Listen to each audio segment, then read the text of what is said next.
today I'm going to be talking about a movement, and that's pec deck flies. Now, I got a lot of guys that train for pure strength are always like, oh, you know, these are just fluff and pump and useless. Now, I view a lot of isolation exercises with a biased perspective, as I do with a lot of other things in life. I feel that these can be very beneficial, especially if you have a heavier chest session with a little bit lower volume benching. Like, for example, I did 5 sets of 4 with 258 benching today, and that's a little lower volume, and I feel like I can get another movement in to really pump and squeeze my chest to finish out the workout.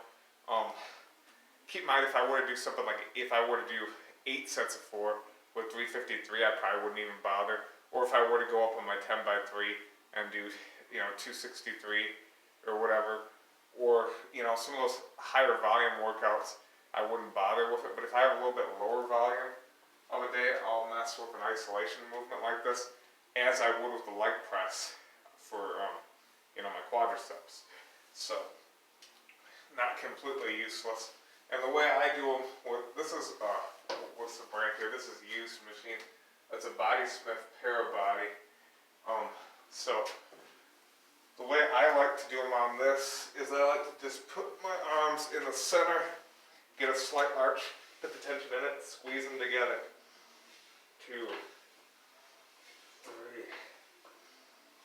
4, 5,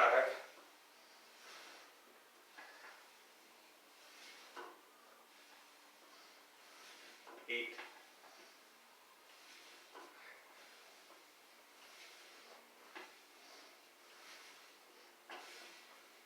and I'll do another set too. I usually wouldn't do more than 2 sets.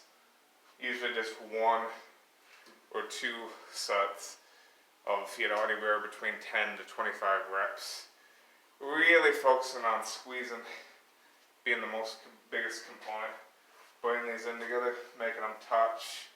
A little bit better than a dumbbell fly, if you ask me, because dumbbell flies, so many stabilizers, your delts come into play, especially if you bench twice a week.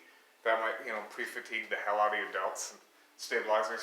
Not that dumbbell flies are bad in and of themselves, but for me, the machine makes, more sense for my type of training and programming. So, pec deck flies, if you have access to one, definitely incorporate it here and there.